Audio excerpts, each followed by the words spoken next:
Então vamos lá, boa tarde. Estamos ao vivo agora aqui no GE. Meu nome é Leonardo Lourenço, eu sou repórter do GE. Estou aqui com Eduardo Rodrigues, o nosso setorista de São Paulo, e o Júlio Casares, candidato à presidência de São Paulo. Nós vamos fazer uma entrevista com o Júlio agora. Como combinado, 1 hora de entrevista. Hoje é com o Júlio Casares, amanhã, terça-feira, também às 15 horas. A entrevista será com outro candidato, Roberto Natel. Só fazendo uma rápida apresentação do Júlio. O Júlio, ele é paulistano, tem 59 anos, candidato à presidência de São Paulo, é advogado, mas fez carreira como executivo de televisão. Hoje ele trabalha na Record TV. Ele já foi vice de marketing no clube, na gestão do Juvenal Juvencio, e também vice-geral quando o presidente foi Carlos Miguel Aidar.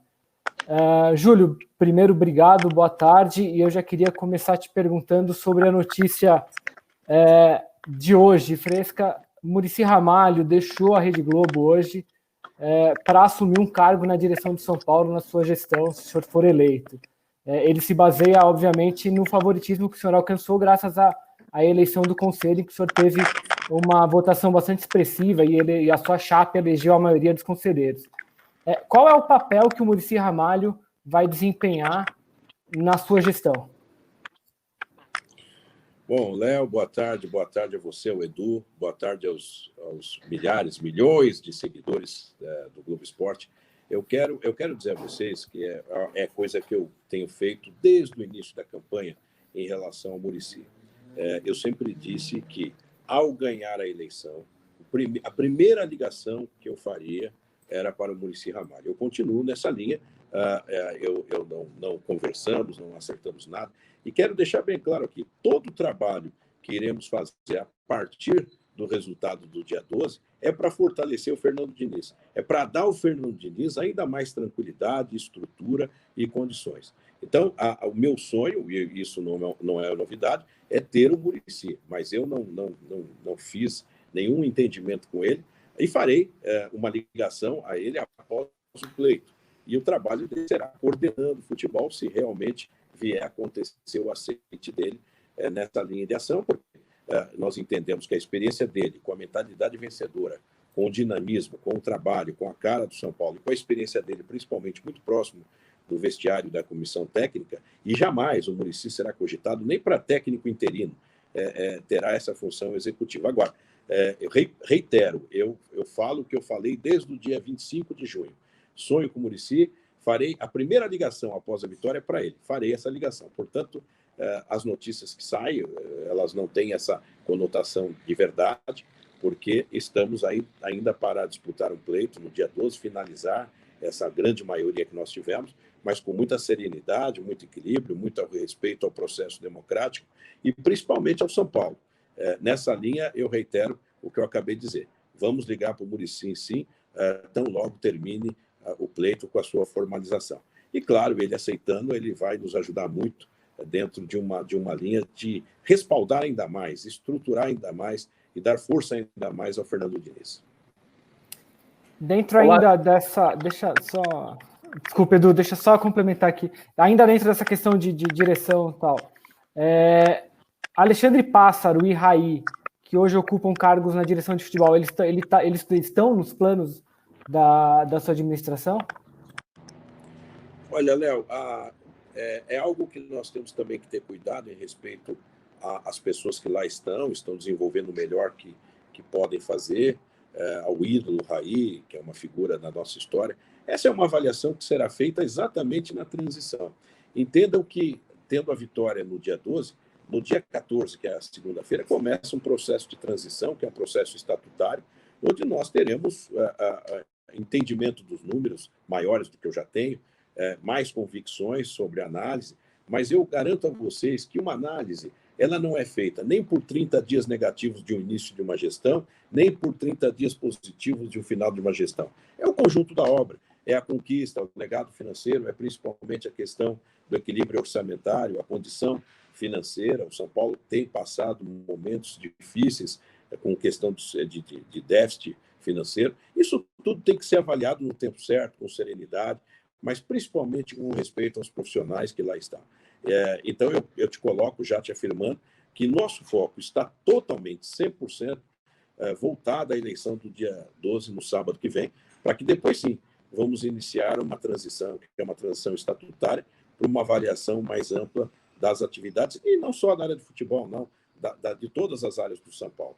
Nós tivemos 74% das urnas que sinalizaram que a nossa proposta é uma proposta aceita, que é a grande mudança, que é a grande esperança, mas faremos isso com muita serenidade, muito equilíbrio, com muito profissionalismo, e nós vamos fazer com a forma de ser profissional, com serenidade, com diálogo, com uma transição adequada, mas a avaliação de pessoas ela será no tempo oportuno. Hoje nós sabemos que faremos mudanças na reestruturação, principalmente de processos e procedimentos, mas de pessoas ela fica para um segundo tempo, para uma análise um pouco mais ampla sobre o resultado do conjunto da obra, não de períodos que podem ser negativos, depois positivos, depois negativos, depois positivos. Mas é o conjunto da obra que vai sinalizar o que nós queremos para o São Paulo do futuro. Olá, Júlio, boa tarde. Obrigado por nos receber aqui. Eu gostaria de saber, você falando dessa troca de pessoas, né, como você disse que é um segundo plano da sua gestão, você não pensa muito nesse momento, mas o Diniz era daqueles que viveu momentos ali conturbados dentro do clube, hoje se reestruturou, conseguiu passar por uma turbulência e colocou o São Paulo na liderança. O que você pensa pro Fernando Diniz a partir de janeiro, caso você seja eleito, e o que pensa do treinador Fernando Diniz para a sequência de 2021 no São Paulo? Obrigado. Ok, Edu. No dia 7 de maio, quem me segue no Instagram viu, no dia 7 de maio, lá atrás, eu fiz uma publicação, um post, dizendo o que eu achava do Fernando Diniz. Um homem de convicções, um cara trabalhador, uma pessoa extremamente inteligente, dedicada. Então, eu sempre sinalizei que o Fernando Diniz tem essa configuração de um técnico moderno que une presença de trabalho, cobrança, profissionalismo. Portanto, eu aproveito essa oportunidade para dizer que o Diniz será o nosso técnico e digo, qualquer estrutura a mais no São Paulo, de uma nova filosofia na reestruturação, vai ser para fortalecer ainda mais o Diniz. Essa é a nossa expectativa. Nós sabemos que o técnico é adequado, que está trabalhando bem, e ele precisa ter uma estrutura maior, como um staff, como uma estrutura profissional, para que ele consiga continuar no São Paulo, e não só trabalhando com resultado, porque ser resultadista é muito ruim, né? Você avalia quando está ruim, depois você avalia quando está bom, você tem que avaliar o todo. E como nós acreditamos no trabalho do Diniz, de forma até com longevidade, nós precisamos estabelecer um trabalho de uma melhor estrutura para ele. Quando nós falamos de uma revisão e uma reestruturação de processos e procedimentos com meritocracia e com questões de comprometimento com mentalidade vencedora, nós queremos oferecer isso ao Fernando Diniz. O Fernando Diniz é o nosso técnico e é um técnico que precisa ser ainda mais fortalecido. Esse vai ser a conclusão e o conceito das nossas ações na reestruturação do futebol profissional e da base do São Paulo. Ainda sobre essa reestruturação que será feita no futebol, Júlio, alguns nomes foram citados como sendo alvos para uma próxima direção de futebol no São Paulo. Foi dito o nome do Diego Serri, do Pelaipe e do Rodrigo Caetano, por exemplo. Ainda que nessa sua... ainda sem poder confirmar, porque a eleição não aconteceu, mas já foram feitos alguns contatos preliminares com essas pessoas para que elas saibam do seu interesse em contar com elas caso seja eleito? Não, Léo, nada. O nosso foco é extremamente voltado. Foi a eleição do dia 28 da Assembleia, que deu aquele grande resultado, e agora do dia 12. Não há nada além disso. Agora, é claro, existem especulações, eu acho até graça, porque tem dia que aparece um nome, tem dia que aparece um outro nome, agora você me fala até de um outro nome. Então, a especulação, a criatividade, as conversas, elas nunca vão permear a nossa ação de conduta. Nós continuaremos assim. Foco no dia 12. Aí sim nós vamos pensar em algo, porque, primeiro, eu vou repetir, vamos fazer uma transição. A nossa transição é informação, é complementar a informação de orçamento, é complementar a informação de cada estrutura. Claro que eu já tenho um norte, uma fotografia das áreas, das atuações, mas eu jamais estaria conversando profissionalmente com alguma pessoa antes dessa transição. A transição do São Paulo, embora curta, ela é muito importante. E nós não faríamos isso. Então, reitero, aliás, essa entrevista é até oportuna, para dizer que o nosso foco é 100% na eleição do dia 12. Né? Nós vamos eleger o presidente da diretoria, o presidente do Conselho Deliberativo, que eu espero que seja o Walter Aires, e depois os 3 membros do Conselho de Administração. São Paulo vai passar por uma grande transformação a partir de aí. Eu não posso fazer algo antes dessa transformação iniciar o seu trabalho. Portanto, a transição é muito importante, com serenidade, com planejamento, com equilíbrio.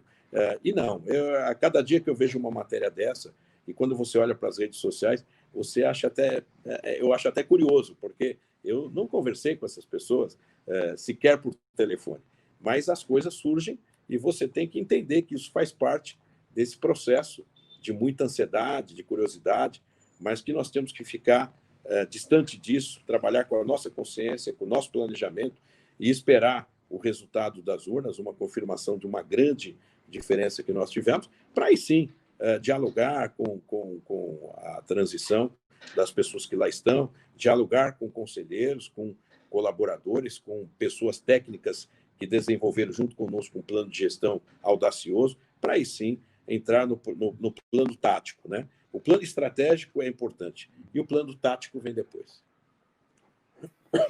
Júlio, o São Paulo está bem hoje no campeonato, tem a liderança do Brasileirão, só que algo que não vai fugir do São Paulo é o endividamento. O endividamento vai beirar cerca de 560 milhões quando o próximo presidente assumir o cargo. A receita do São Paulo até setembro foi de 280 milhões. E aí foi 150 menos do que se esperava, do que foi orçado. Como que o presidente, no caso, se você for eleito, vai ter que lidar com essa crise? O que você pretende fazer para sanar parte dessa dívida, que é uma das maiores da história do clube? Esse é o grande desafio, Léo, Edu, que nós temos pela frente, porque o São Paulo tem uma dívida muito grande, como você colocou, que já era grande antes da pandemia. E nós estamos vivendo a pandemia, depois o recrudescimento da pandemia. Então, o cenário ainda é muito pessimista em relação ao mercado, à receita. Mas nós precisamos ter, antes de mais nada, uma visão de um planejamento que nós desenhamos, que é trabalhar na questão da dívida através do comitê financeiro, que vai mudar o perfil dessa dívida, da composição. Primeiro, nós vamos entender como ela foi composta, em cada centavo que ela foi composta, em cada tempo que ela foi composta. E depois, o São Paulo sempre honrou contratos e honrará contratos, mas nós vamos discutir a questão do perfil, né? Vamos realinhar o curtíssimo prazo e o curto prazo e o médio prazo, para que a gente consiga garantir o oxigênio financeiro para manter folha de pagamento, tributos, um time competitivo. É um desafio muito grande, mas vamos atuar de forma técnica, com o comitê financeiro, com pessoas com credenciais para trabalhar junto aos agentes financeiros ou os credores como um todo, para que a gente possa tentar iniciar um projeto de mudança de um círculo vicioso, que é hoje você ter que vender valores para fechar a conta, para um círculo virtuoso, onde nós consigamos, a médio prazo, que o jogador da base revelado, e o São Paulo revela muitos, tenha a condição de ficar um tempo vestindo a nossa camisa, trazendo um legado esportivo e depois um legado financeiro. Portanto, a parte financeira, o departamento de futebol, o departamento financeiro, de marketing, estádio, etc., são áreas estratégicas que nós deveremos ter um comportamento dentro das regras do jogo, que é investir ou gastar o que o orçamento prevê. Não podemos cometer os erros, e esses erros é que eu digo que serão avaliados, que é um descompasso total entre o orçamento que o São Paulo tinha contra o resultado financeiro dos seus gastos, dos seus investimentos. Essa mentalidade, essa cultura que nós vamos implementar. É um mandato de 3 anos, é muito curto, então as ações terão que ser rápidas, terão que ser emergentes, eficazes ao mesmo tempo. E nós vamos ter, além do plano de gestão, câmaras setoriais por temas. E esses temas serão prioritários, com prazo para iniciar, para desenvolver e para terminar. É assim que nós vamos tentar estabelecer um realinhamento dessa dívida, atenuar esse valor, porque se eu chegar aqui e falar, vou pagar essa dívida, ou isso seria um mentiroso ou um aventureiro. Eu não sou nenhuma das duas coisas. Eu sou verdadeiro e digo, vamos atenuar, vamos diminuir a pressão da dívida, vamos diminuir a dívida em volume, Mas para isso precisamos de um trabalho técnico de negociação, de renegociação de cada pacto da dívida que foi feita pela gestão atual. E isso sem nenhum tipo de desequilíbrio, descompasso com o mercado, respeitando os credores e estabelecendo a ele que o São Paulo novo, que o São Paulo diferente tenha credibilidade para, em pé, discutir com eles cada contrato, cada centavo, cada real que o São Paulo deve para os seus parceiros. Júlio, nesse desafio de acertar essa dívida, se for necessário sacrificar um investimento no futebol para equilibrar as contas, isso será feito? Olha, eu digo que tudo vai depender de uma austeridade financeira muito grande e de uma regra de jogo. O São Paulo vai precisar desafogar o teu custo para se tornar eficiente. E vamos fazer todo o esforço possível e até o impossível para manter jovens valores que começaram agora a dar alegria ao clube.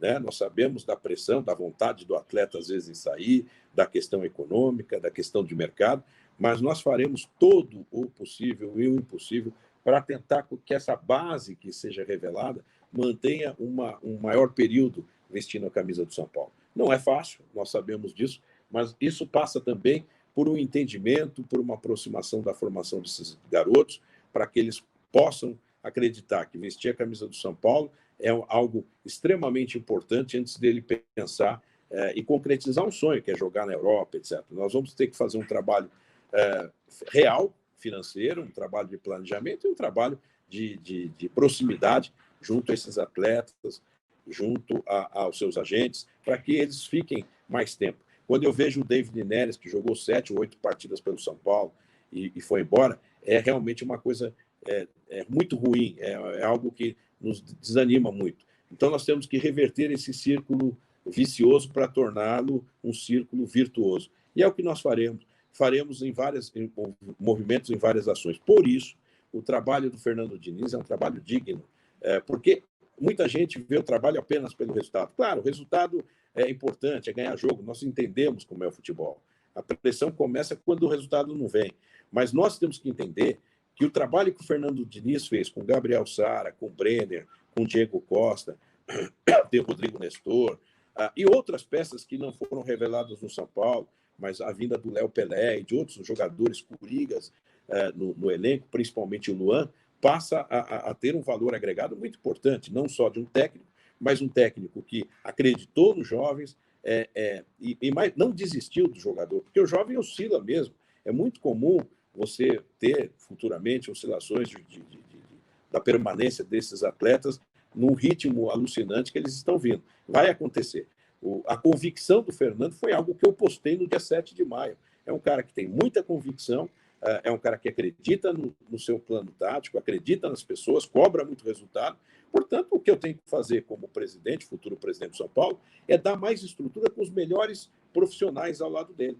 Né? Então, por isso que eu sonho futuramente com o Muricy, porque é uma pessoa que pode ajudar muito a comissão técnica. Eu não tenho dúvida nenhuma, é um profissional que não tem aspiração de voltar a ser técnico, nem. Aliás, é uma das condições, um dia, se ele vier, ele vai trabalhar como coordenador. Mas isso é após a eleição. Portanto, o objetivo é manter essa garotada o quanto possível vestindo a nossa camisa. Júlio, você falou de segurar a garotada o máximo possível. Nós noticiamos recentemente no GE que o São Paulo, com todos os garotos que estão no time titular, a multa rescisória chega a 1,5 bilhão. Como segurar esses garotos se, vamos supor que o São Paulo, num cenário hipotético, ganhe Copa do Brasil, ganhe Brasileiro, os garotos vão se valorizar ainda mais. Como segurar garotos como Brenner, como Diego Costa, como Luan, Gabriel Sara e Igor Gomes, com o mercado europeu tão aquecido, provavelmente, no ano que vem?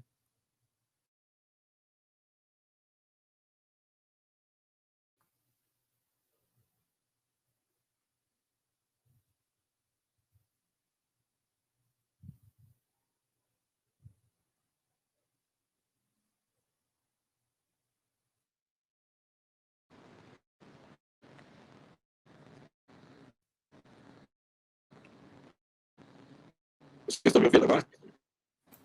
Oi, Júlio, desculpa, acho que a gente teve um probleminha com o seu áudio, voltou agora. Se você puder começar a responder de novo a pergunta que o Edu fez, eu te agradeço. É que, na verdade, às vezes entra uma ligação, por mais que eu bloqueie aqui para o modo avião, etc., mas entra e cai tudo.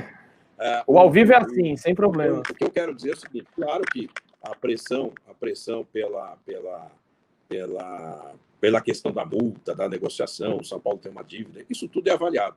Mas nós, se tivermos legado esportivo, nós vamos trabalhar com as receitas, que as premiações vão conferir ao São Paulo, que nós também teremos condições de melhorar a nossa questão de marketing hoje, que ela está muito ultrapassada, essa é a verdade. O marketing do São Paulo, e eu falo por cátedra, porque eu já estive lá, né? Eu também sou publicitário, me formei, além de advogado e professor. Trabalhei no rádio no tempo que o rádio tinha uma função sem imagem, e é muito legal como o trabalho de vocês, mas a área de marketing foi a área onde eu me dei bem, como gestão de pessoas, gestão de orçamento, e estamos trabalhando. Isso tudo vai depender muito de uma equação financeira.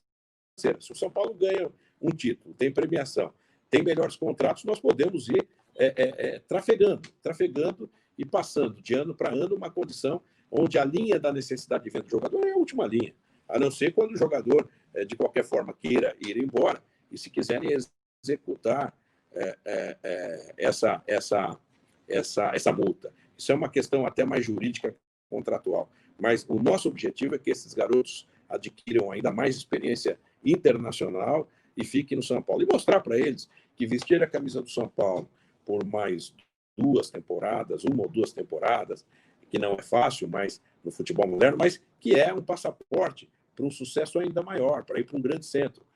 Então, nosso objetivo é que eles fiquem 2, 3 anos, seria o ideal, né? Mas vamos lutar para que isso aconteça, sempre olhando os números e as pressões comerciais e de negócio que possam vir. Júlio, no seu plano de gestão, é dito que você vai se inspirar em cases de sucesso de reestruturação de outros clubes. Quais são os clubes em que você pretende... Tá me ouvindo melhor agora? Melhorou um pouquinho. Vamos lá, deixa eu tentar de novo, então.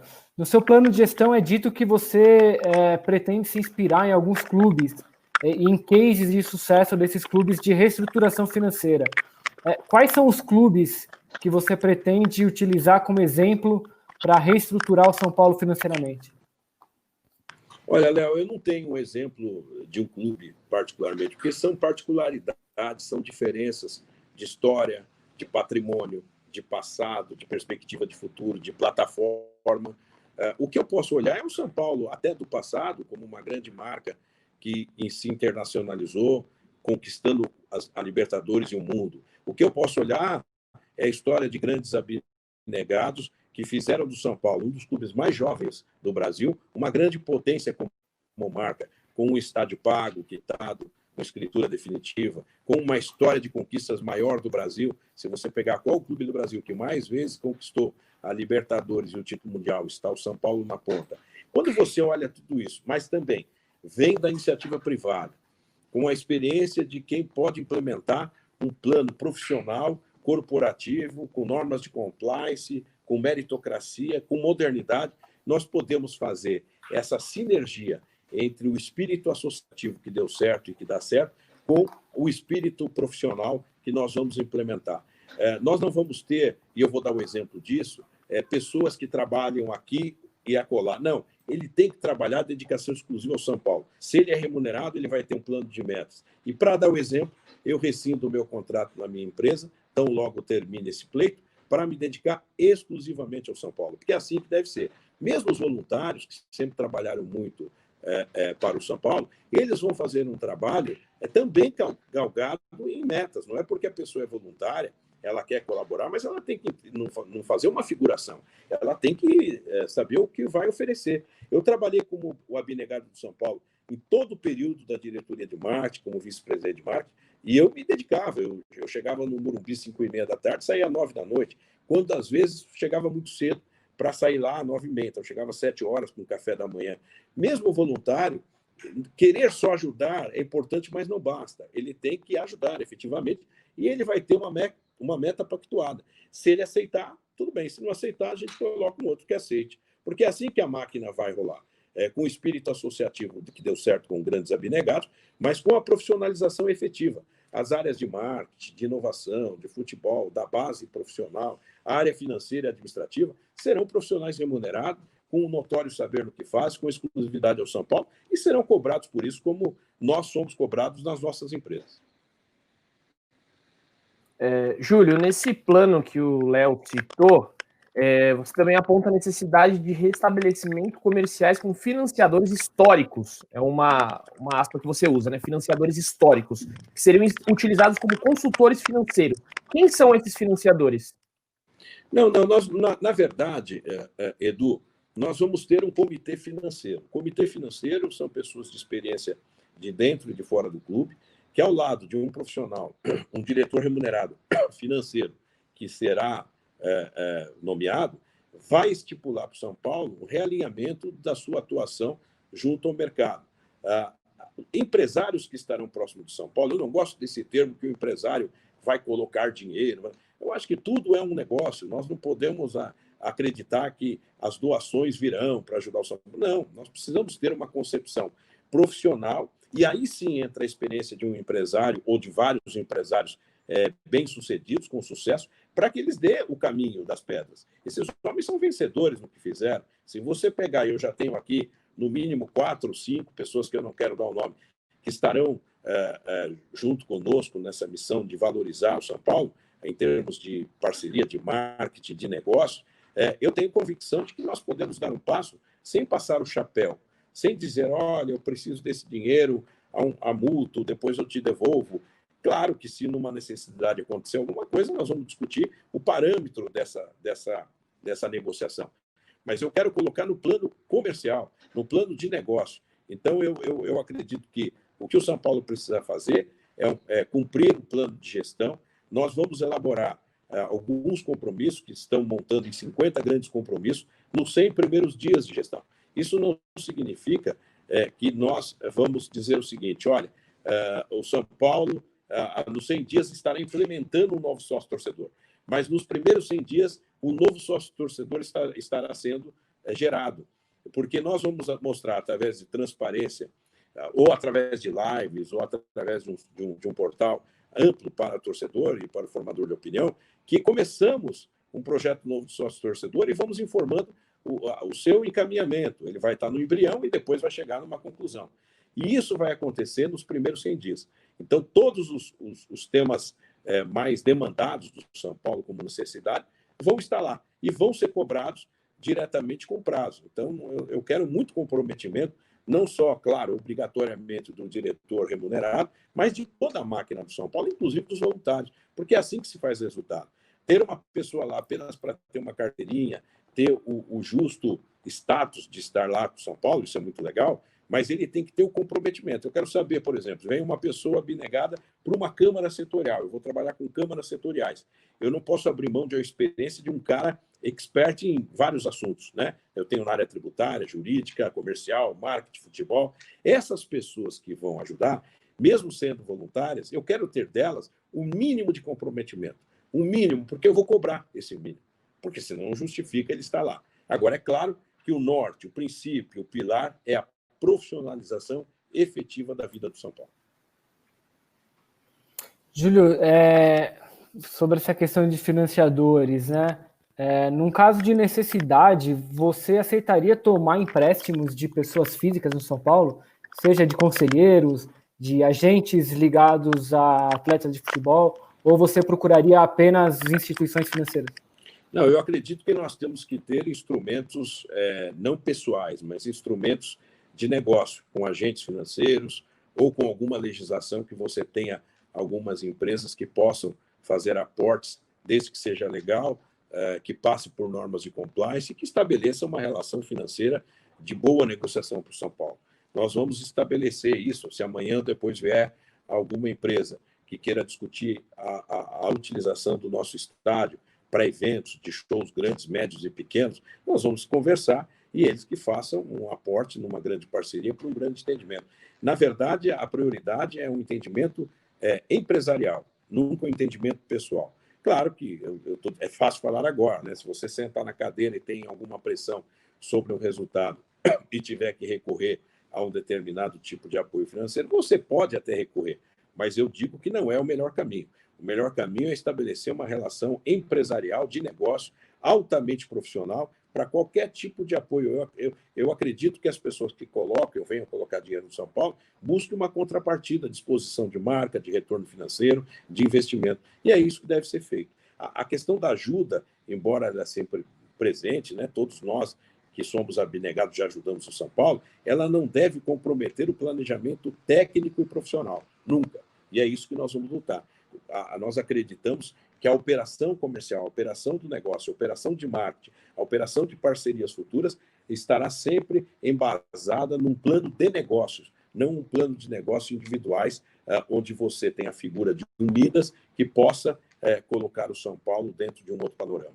Nós temos que ter essa serenidade, esse equilíbrio, essa cultura até dentro do São Paulo e dentro dos outros clubes. Eu falo pelo São Paulo naturalmente. É isso que nós precisamos ter, um equilíbrio, uma relação importante, profissional, empresarial, porque o São Paulo é uma marca muito grande, o São Paulo voltará a ter um faturamento expressivo, hoje não tem mais, e tudo isso são pilares de um planejamento, de um São Paulo do futuro. Eu não tenho dúvida que, ao estabelecer normas de compliance, comprometimento, meritocracia, governança como um todo, e uma cultura profissional em cada colaborador, nós teremos um São Paulo diferente. Um São Paulo que, quando eu cheguei no marketing, eu dizia assim para os nossos colaboradores, olha, o São Paulo fazer parte, na época, da centimetragem de um jornal, de um espaço que a internet ainda era um pouco incipiente, muito ainda lenta, e as secundárias na televisão, no rádio, etc., como pauta futebol, é pauta obrigatória. Nós precisamos transformar essa nossa participação da marca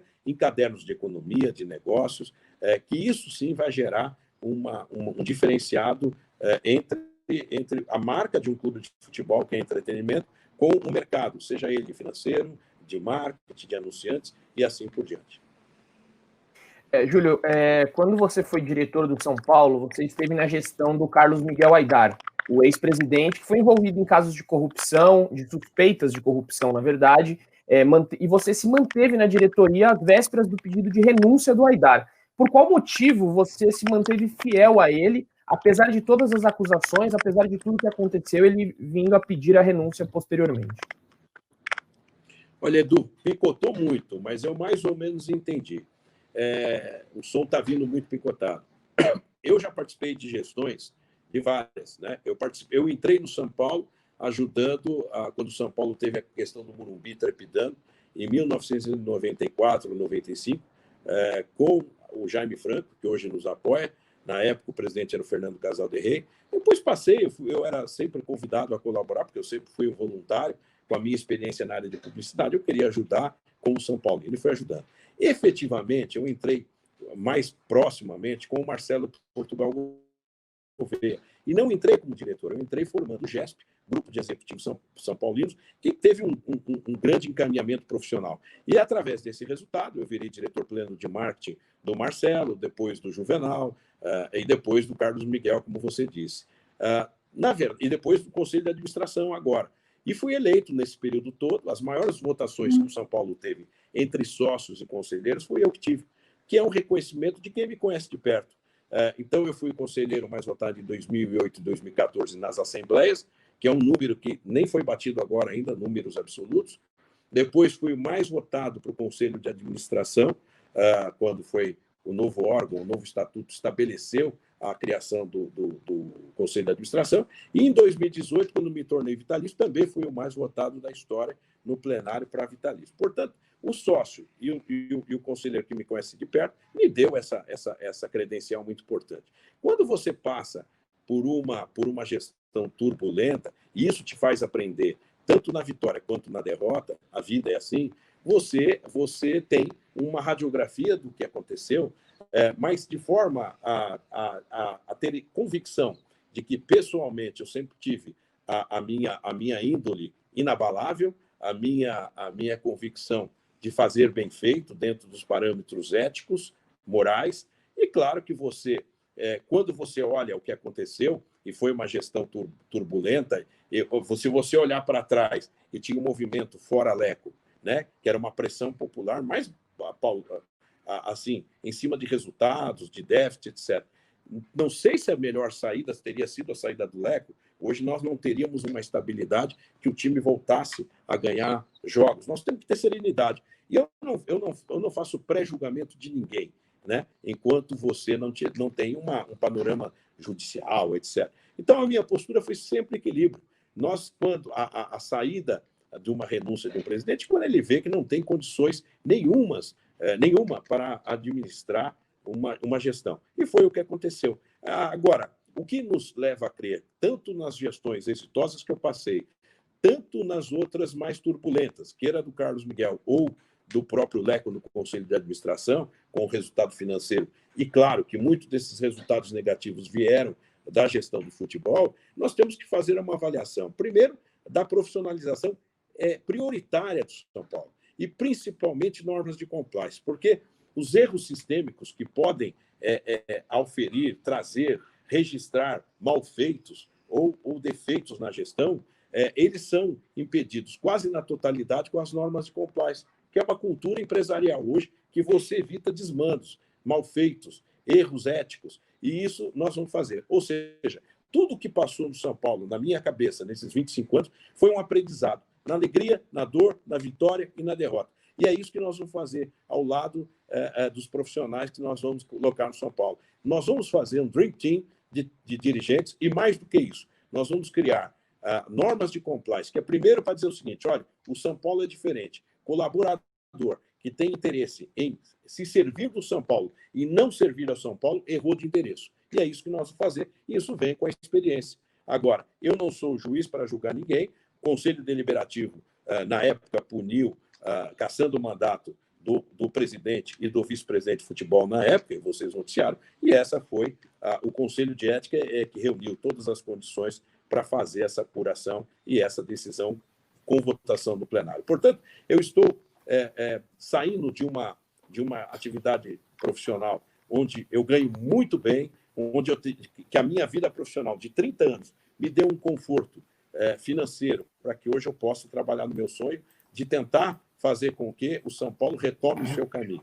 E aí é nesse sentido que eu vou trabalhar. É no sentido de dizer o seguinte, eu estou renunciando a uma carreira de 30 anos, importante, com conforto financeiro, para me dedicar 24 horas ao São Paulo. E eu não quero ser um retrato na parede de um ex-presidente. Eu quero ser o presidente que implantou normas de compliance, meritocracia, governança e plano de metas para cada área.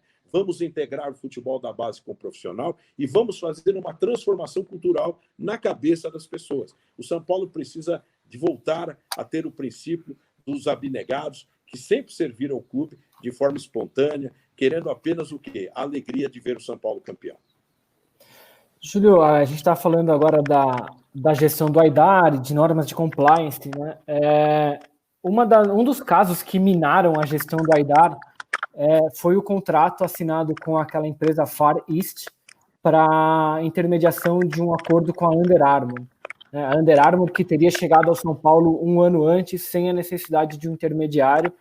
O São Paulo acaba depois assinando um acordo com a Far East para intermediação, um acordo de 18 milhões de reais na época. O senhor foi um dos que assinaram a carta de autorização para que a Far East fizesse aquela intermediação. Esse contrato depois foi alvo de investigação dentro do Conselho de São Paulo, o caso foi arquivado, a Far East acabou rescindindo o contrato e nada foi pago. De qualquer forma, queria entender como é que o senhor vê esse caso, o senhor entende que houve algum desvio, seja de quem for, houve algum desvio ético ou alguma irregularidade nessa relação? Olha, Léo, eu respondo com muita tranquilidade. Não houve qualquer desvio ético. Pelo contrário, quando a Under Armour chegou, ela chegou um pouco antes, mas depois ela se retirou do processo. Por isso que houve uma retomada, porque ela estava fora do processo, por várias razões de uma gestão turbulenta, que já estava negociando com outra marca, e enfim, que não era o melhor, o recomendável. No plano mercadológico, eu fiquei 10 anos na frente do marketing do São Paulo, eu nunca assinei um contrato de intermediação. E teve lá alguns contratos que passaram, eu nunca assinei. Mas no credenciamento que eu dei, era porque nós precisávamos de recompor. O São Paulo estava sem a marca que vestia o São Paulo, porque ela não estava conseguindo cumprir. As outras marcas estavam fora do mercado, e eu já estava olhando uma solução de marca própria para o São Paulo. Então, era um momento de muita dificuldade. Então, quando nós acertamos o credenciamento, nós acertamos de boa fé nesse sentido. Por exemplo, hoje o São Paulo deve 600 milhões. Se chegar aqui agora uma empresa e falar, puxa vida, você me credencia, dá 10% se eu conseguir R$1 bilhão, eu não estou dizendo que eu vou dar, mas nós vamos discutir. Essa é a cláusula do êxito do mercado. As agências de publicidade trabalham dessa forma. Então, a minha conduta foi tranquila. Agora, vamos fazer um comentário. Esse assunto se deu em 2016. Ele foi arquivado, ele não foi nem julgado, não tinha julgação. Não houve saída de dinheiro, houve um distrato que reconheceu a existência da empresa e o reconhecimento da relação, e assinado esse distrato pelo próprio presidente em exercício, portanto, é algo extremamente legal. Esse Conselho de Ética deu o parecer que não houve nenhuma ilicitude, claro. Agora eu vou fazer uma pergunta. Isso foi em 2016. O caso que ocasionou todo aquele imbróglio do ex-presidente foi no caso do Maidana, de transação de jogador, que nada nós temos a ver. Tentaram requentar um caso passado de 2016 para agora. Eu vou fazer uma outra colocação. Vamos imaginar, Léo, que você trabalha no Sistema Globo, você e o Edu, e vocês tiveram um problema qualquer com a auditoria, um dia envolvido, a auditoria foi lá, avaliou a sua atividade, e você não tem nada a ver com o problema que aconteceu. Em 2016, vamos pôr 2016. Chega lá na frente, o Léo e o Edu fazem uma chapa para concorrer ao Sindicato de Jornalistas do Estado de São Paulo. Aí a chapa adversária fala, mas o Léo e o Edu tiveram um problema com a auditoria em 2016. É isso. A verve política, o viés político é colocado para tentar atingir. Veja só, eu sou um executivo de televisão que, lamentavelmente, eu estou saindo do cenário agora, até muito antes do que eu poderia. Mas a minha atividade como executivo, ela é vista a cada 90 dias. Sou um cara ficha limpa, eu não tenho problema nenhum na minha vida, meu caráter, minha atividade. Então, quiseram criar um clima político em cima de algo de 2016. E isso não colou. Até porque a nossa campanha, que foi positiva, enfrentou com serenidades, fake news, ataques, etc. E isso foi colocado em duas comissões internas, em uma comissão interna e mais do Conselho de Ética, plena tranquilidade no arquivamento. Então, eu reitero, isso é um viés político. Eu olho o São Paulo para frente. E o São Paulo para frente será formado, sim, por homens de bem, e a minha vida registra isso. Tenho tranquilidade, não entrei em ataques, respostas, ilações, não é do meu feitio. Agora, é claro que pessoas que passaram do ponto, não está mais comigo esse problema, é no campo jurídico, responderão devidamente, internamente dentro do Conselho e externamente na questão da justiça, não só criminal, mas também na reparação e na indenização de danos morais, que inevitavelmente vai acontecer. A minha proposta, a minha campanha, tal qual será a gestão, será de equilíbrio, será de normas de compliance, porque essa é uma garantia que erros sistêmicos não vão acontecer mais, e vou estar olhando para frente. O São Paulo tem dentro do futebol uma relação com agentes de mercado, a Lei Pelé existe, você tem agentes de futebol, fornecedores, isso tudo tem que ser discutido no âmbito da ampla divulgação de normas de compliance, e todos nós, colaboradores ou remunerados ou profissionais, seguiremos fielmente o que lá estará escrito. Então, essa questão é uma questão política, semântica política, que não pegou, não vai pegar, até porque são questões muito vazias perto do cenário maior que é o São Paulo. Eu passei a campanha toda propondo, apresentando, e vou cumprir esse programa. Vocês vão ver que logo no começo das questões, nós iremos mostrar os caminhos dos cumprimentos de cada plano, de cada proposta. Agora, quem não tem proposta, então sai acusando, sai... E a resposta foi o quê? 74% das urnas colocaram a nossa votação. Um dado importante, desculpe eu me alongar, foi que a eleição, que tinha uma previsão em razão da pandemia de 1.500 sócios votando, levou 2.500, 1.000 a mais. Por quê? Porque eu estava lá fazendo aquele meu contato próximo dos eleitores, as pessoas saindo e dizendo, Júlio, eu votei em você, confio em você. Pessoas que há muitos anos eu não vi no clube e alguns que eu não vejo no clube. O sócio de fora, que não participava muito, ele veio votar porque ele sentiu na chapa grafite, Juntos pelo São Paulo, comigo e com o Outen Aires, um plano de gestão, um equilíbrio, pessoas do mercado com capacitação e experiência para desenvolver uma reviravolta no São Paulo, numa demanda de transformação que o torcedor e o sócio desejam. Portanto, a minha postura continuará assim. No sábado, dia 12, nós estaremos lá com a grande maioria votando e ratificando essa vitória. nós estamos recebendo apoio de vários outros setores, de vários outros conselheiros, e isso é importante para o futuro do São Paulo. Júlio, só para te avisar, nós chegamos até 45 minutos de entrevista, então nós temos mais 15, conforme o combinado de 1 hora. Não está conseguindo me ouvir? Está falhando muito. Quanto tempo nós temos? Nós temos mais 15 minutos. Mais 15 minutos. 15. Não tá. Deixa eu ver se eu coloco. Só um minuto. Oi, Júlio, temos 45 minutos de entrevista já, faltam 15, tá? Tá legal, tá picotando. Enquanto o Edu arruma o microfone dele ali. Vou colocar de volta aqui, vamos ver se você consegue me ouvir agora a minha pergunta. Como o Léo falou, faltam 15 minutos. Você também participou, esteve ao lado do Leco, só que em determinado momento vocês acabaram tendo um racha. Por que esse racha com o Leco e como você avalia a gestão nesses 5 anos que o Leco esteve à frente? Basicamente 5 anos aí, se a gente for juntar tudo do Leco no São Paulo. Não, eu quero só colocar, Edu, que eu nunca estive ao lado dele, nem tive um racha. A minha postura foi de independência. Eu não fui para o Conselho de Administração por indicação dele, né? Diferente do meu adversário, que foi vice por indicação dele. Eu fui eleito pelo Conselho Deliberativo para exercer a minha função no Conselho Deliberativo.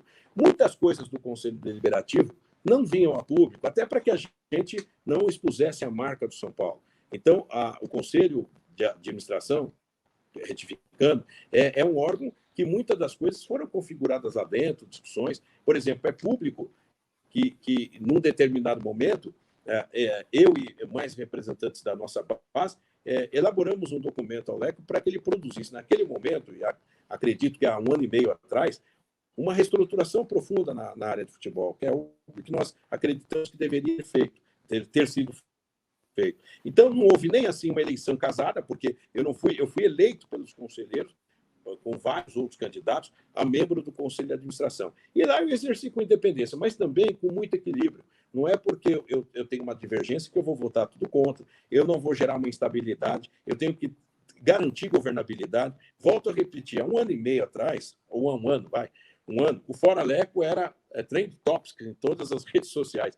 Eu não sei, porque você tirar um presidente, você tem que ter razões legais, né, de ordem de gestão, temerária, alguma coisa nesse sentido, ou algumas questões comprovadas. E nós não vimos essa questão configurada. Se nós fizéssemos isso agindo apenas politicamente, nós poderíamos ter um problema hoje, no presente, que o São Paulo está vivendo o início de um oxigênio de recuperação. Então, a minha atividade no Conselho de Administração, onde o meu adversário também faz parte, né, onde a chapa adversária também tem representantes da diretoria, o diretor de futebol de base atual apoia o meu adversário. O diretor do estádio, que há pouco tempo estava lá, também apoia a gestão, a campanha do meu adversário. Portanto, é uma questão de equilíbrio, né? Que você, quando você tem uma atribuição, você tem que exercer ela de forma institucional, maior. Não é a política pela política. Nós temos que pensar sempre no dia seguinte e sempre eu agir com serenidade, equilíbrio e faria tudo de novo. Eu acho que é assim que nós temos que agir. Júlio, eu queria agora voltar de novo ao seu plano de gestão. Nele, um dos pilares é a transparência, né? Mas o seu plano não cita, por exemplo, uma regra básica de transparência e que também tem sido abandonada pela atual gestão, que é a de publicação de balancetes trimestrais. Você pretende publicar balancetes trimestrais durante sua gestão? Olha, o nosso plano, ele fala em transparência, sim, e fala em ética. Nós vamos fazer, por exemplo, regulares lives do presidente, informando status de projetos, como eu falei agora, os nossos 50 compromissos, e a informação de balancete eu não vejo problema, eu só não sei se faremos de 3 em 3 meses, de 4 em 4 meses, isso tudo nós vamos avaliar com as pessoas técnicas, porque eu estarei no meio de negociação financeira, e isso contamina, às vezes, alguma negociação de realinhamento de dívida. Eu sou muito responsável no que eu vou fazer e vou ouvir os técnicos das áreas. Mas ela tem um compromisso, sim, com a ética, com a transparência, com normas de compliance, e já vai colocar um fato que é importante. O presidente terá live através de um ciclo periódico que nós vamos estabelecer, ao lado de alguns diretores, quando o assunto for pauta, para desenvolvermos com ele todas as ações. Então, a transparência e a ética ela está embasada no plano, ela é um dos capítulos dos 11 pilares. Agora, a forma, se ela vai ser só com a live, ou se vão ser 3 ou 4 meses de divulgação de resultado e balancete, é isso que nós vamos discutir junto com os técnicos das áreas. Júlio, o que você pensa sobre os esportes olímpicos do clube, basquete e outros esportes do clube? Quais são os seus planos para esses esportes? Bom, Edu, a razão da nossa associação é o futebol, né? São Paulo Futebol Clube. Hoje nós temos um futebol feminino em razão do Profut como obrigatoriedade, mas também porque vestiu a camisa do São Paulo tem que ser o melhor. E ele vem sendo muito bem executado pelo diretor Belardo, que vai continuar também com uma estrutura melhor na base do futebol feminino, mas que tem que ter não só o futebol feminino como o basquete, que também é um exemplo de competitividade muito, muito exitosa, uma contrapartida de receita. Então, nós estabeleceremos uma estrutura para que tanto o futebol feminino quanto o basquete tenham anunciantes, tenham parcerias comerciais para que suportem o custo do seu investimento. O basquete hoje é um exemplo técnico, tem lá o professor Cláudio Mortari, com uma diretoria muito, muito, muito eficiente, com grandes jogadores, mas que precisamos fechar essa conta. Então, o que nós vamos fazer? Nós vamos criar uma diretoria específica desses esportes, que não futebol, e que também não são esportes de modalidades amadoras do clube, para que, aí sim, nós tenhamos lá um plano de gestão para que o marketing atue e consiga trazer anunciantes, tanto para o basquete quanto para o futebol feminino. Na verdade, muita gente fala, o futebol feminino existe porque a exigência do Profut, também, mas vestiu a nossa camisa, seja até disputa de par e ímpar, nós temos que ganhar, nós temos que ter o melhor. E é isso que nós vamos fazer no basquete e no futebol feminino. Agora, a consciência por isso que eu quero colocar um diretor dessas modalidades de forma específica, porque nós cobraremos resultado, cobraremos venda, marketing, comercialização dos produtos, e isso vai ser fundamental para que a gente consiga ter uma modalidade competitiva e saudável, que não tire dinheiro do futebol, que não tire dinheiro da área social e que tenha vida própria e autônoma financeiramente como deve ser. Júlio, eu queria falar um pouquinho agora sobre o Morumbi, que até 6 anos era hegemônico na cidade, era o principal estádio da cidade, e agora tem a concorrência dos estádios do Corinthians e do Palmeiras. Como buscar novas receitas no Morumbi? Que tipo de atuação você pretende para o Morumbi, para que o Morumbi traga a receita do São Paulo, não só com bilheteria? Olha, eu digo, Léo, Edu, que eu sou um candidato, mas sou muito responsável. Você não vai ver da minha boca dizer, eu vou pagar essa dívida, eu vou atenuar, eu vou realinhar, vou diminuir, tudo bem. Eu não vou dizer, olha, eu vou fazer uma grande modernização do Morumbi. O Morumbi nós vamos fazer a manutenção, a atualização, que é diferente de modernizar, porque eu sei o que eu estou fazendo, porque eu criei o Morumbi Concept Hall. Todos aqueles restaurantes, aquelas unidades, fui eu que criei em 2006. Então, eu falo com a legitimidade de quem fez e de quem conhece. O que nós faremos com o Morumbi? Se tiver um parceiro, uma empresa, para investir no São Paulo, no Morumbi, aí nós faremos algo maior. Se não tiver, nós vamos atualizar, fazer manutenção. Ele é um estádio maravilhoso, é um estádio pago, quitado. Ele pode concorrer a shows, porque nós não temos que devolver investimento a ninguém, diferente das outras arenas. Eu posso até trabalhar no preço mais módico do que as outras arenas, para atrair mais eventos e conteúdos. A novidade é que eu vou ter um gerente de conteúdo que ative o conteúdo do Morumbi Concept Hall. O Morumbi Concept Hall, que quando nós criamos, tinham inúmeros lançamentos de produtos, livros, produtos, seminários, automóveis, etc., precisa voltar como uma meta desse profissional que tem uma visão de shopping e de entretenimento e negócio, para trazer para o Morumbi toda essa atividade, uma receita nova, trazer vida independente de dia de jogos. Hoje nós temos 3 restaurantes, 3 maravilhosos restaurantes. Nós temos uma academia de ginástica, referência no Brasil. Nós temos um buffet infantil. Nós temos um centro de fisioterapia e um bar, 2 bares. É um negócio incrível. E isso precisa aumentar. Agora, temos que ter mais receita disso. Agora, se nós tivermos uma parceria público, uma parceria privada, com empresas que possam modernizar o Morumbi, ou em cobertura, ou atualização, modernização, com investimento maior, e esse investimento for de terceiro, nós estaremos abertos numa ação de marketing fazer. Agora, um clube que deve quase 600 milhões falar em cobertura, em grande investimento no estádio, eu não faria porque eu não seria insensato, mentiroso e aventureiro. Nós temos que ter pé no chão. Farei sim, se nós fizermos, nós faremos com o pé no chão, com parceiros, com a legitimidade do mercado, para que a gente não tire um centavo do São Paulo para isso.